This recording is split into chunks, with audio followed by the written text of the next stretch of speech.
श्री शिवाय नमस्तुभ्यं।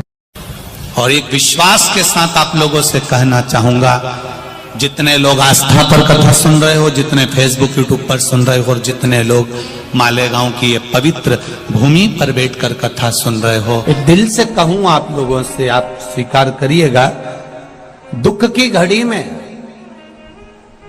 कोई आए चाहे ना आए, अगर आपने दिल से, कर्जा हो गया, समस्या विकट हो गई, तकलीफ बढ़ गई, दुख बढ़ गया, आप शंकर भगवान के मंदिर में जाकर, ये जरूरी नहीं है कि आप सीहोर आए या कहीं जाएं, आप तो आपके घर के पास में जो शिव मंदिर हो, उस मंदिर में एक लोटा जल चढ़ाना चालू कर दो, वो धीरे धीरे दुख काटना प्रारंभ कर दे, काटेगा दुख।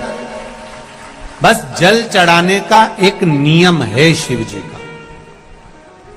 शंकर भगवान को जो जल चढ़ाया जाता है दुख काटने के लिए, तकलीफ काटने के लिए, कष्ट मिटाने के लिए, तो एक नियम है शंकर भगवान का जल चढ़ाने का जो नियम है।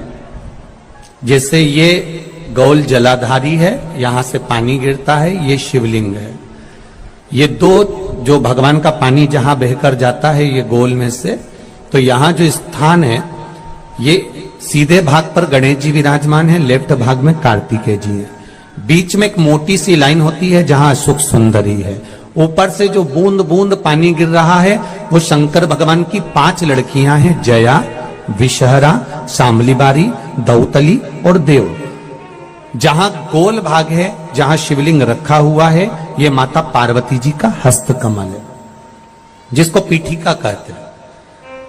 महाराज, जल चढ़ाने का नियम है, जब हमारे ऊपर दुख होता है, तकलीफ होती है, कष्ट होता है, बड़ी दिक्कत परेशानी होती है, तो हम जल चढ़ाते हैं। तो उस जल को चढ़ाने का नियम है, पहले गणेश जी का स्थान, कार्तिकेय का स्थान, अशोक सुंदरी की जगह, फिर माता पार्वती की पीठिका, उसके बाद जलाधारी को स्मरण कर कर जल धीरे धीरे शंकर भगवान पर छोड़ा जाता है।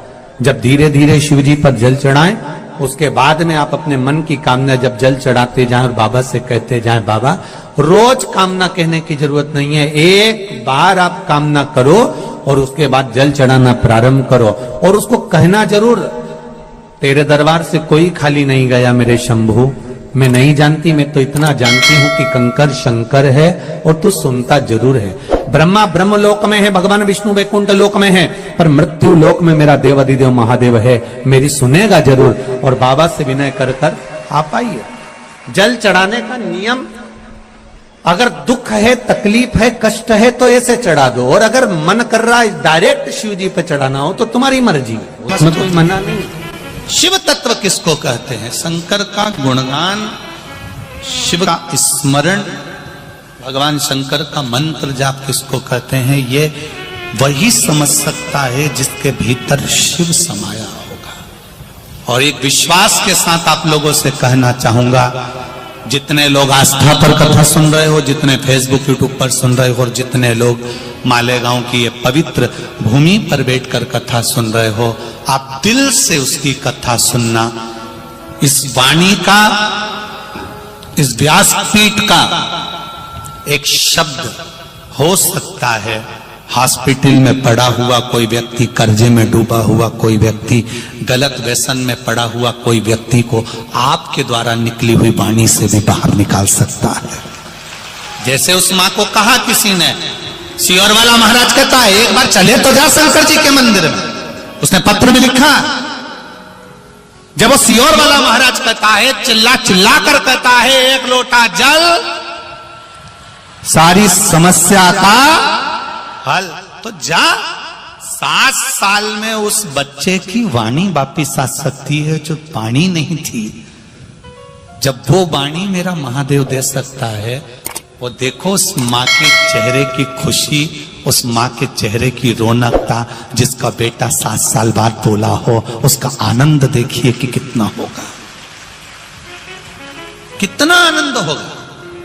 एक बात और अच्छे से समझ लीजिए, जो बच्चे चिड़चिड़े होते हैं, चाहे घर में बेटे हों, बहुएं हों, सास हो, ससुर हो, परिवार में छोटे छोटे बच्चे हों, चिड़चिड़ प्रवृत्ति करते हों या चिड़चिड़ा स्वभाव हो, जरा जरा सी बात में क्रोध आ जाता हो, बोलने का भान नहीं रह पाता हो, शब्दों के बाण चलते हो, तो महाराज प्रदोष के दिन, प्रदोष काल में बेलपत्री के पेड़ के नीचे एक जो पत्ता आपके पास में हो, पान का मिल जाए तो पान का, पीपल का मिल जाए तो पीपल का, बेलपत्र का मिल जाए तो बेलपत्र का, उस पत्ते पर मात्र थोड़ा सा शहद और 7 दाने चावल के रखकर घी का दिया लगा दो महाराज, और थोड़ा सा जल हाथ की अंजलि में लेकर भगवान देवाधिदेव महादेव का स्मरण कर कर कि इस बेलपत्री के वृक्ष के नीचे माता लक्ष्मी, पार्वती, सरस्वती विराजमान है। इसी बेलपत्री के पेड़ के नीचे मेरे देवाधिदेव महादेव का 12 ज्योतिर्लिंग का स्वरूप प्रकट है। उनका स्मरण कर कर जल चढ़ा दीजिए और उसका स्मरण कर लो जो चिड़चिड़ प्रवृत्ति करता, क्रोध करता, जिसको बोलने का भान नहीं होता हो, सम्मान नहीं देता हो, अपशब्द कहते हो, उनका स्मरण कर कर आप छोड़ेंगे। एकदम एक प्रदोष करेंगे, दूसरे प्रदोष तक तो आपको कोई दिक्कत ही नहीं। 2-3 प्रदोष कर कर देखिए, बाबा कृपा करें। 3 जगह पर अगर कोई बीमारी ऐसी हो गई कि वो समाप्त नहीं हो रही, बड़ी बड़ी तकलीफ, मतलब एक बार दवाई अगर चालू हो गई तो दवाई बंद ही नहीं हो रही है, तो उसके लिए आपको 3 जगह पर जल चढ़ाना प्रारंभ कर दो। मात्र 1 हफ्ते से ज्यादा चढ़ाना भी नहीं पड़ेगा। जैसे 1 हफ्ते आप टेबलेट लेते हो, गोली लेते हो, 1 हफ्ते चढ़ाना प्रारंभ कर दो। सबसे पहले बेलपत्री के पेड़ के नीचे क्या करना है, जल का पात्र लेना है, उसमें 2 दाने चावल के डालना, 2 दाने अक्षत के डालिए। पहले बेलपत्री के पेड़ के नीचे जाओ, वहां जल चढ़ाओ, फिर जाइए पीपल के वृक्ष के नीचे, वहां जल चढ़ाइए। आखिरी में या तो शमी के नीचे या फिर आंवले के नीचे, इन दोनों में से कोई एक वृक्ष जिसके नीचे। पर 1 हफ्ते अगर आपने आंवले में चढ़ाया है तो आंवले में ही चढ़ाना, शमी में चढ़ाया है तो शमी में चढ़ाना है। ये बदल के मत चढ़ाना कि आज मैं शमी में चढ़ा देती हूँ, कल आंवले में चढ़ा दूंगी, ऐसा नहीं। शंकर भगवान पे चढ़ा हुआ जल जो बहकर जाता है उसको 3 जगह पर जरूर लगाना चाहिए। ध्यान से सुनिएगा।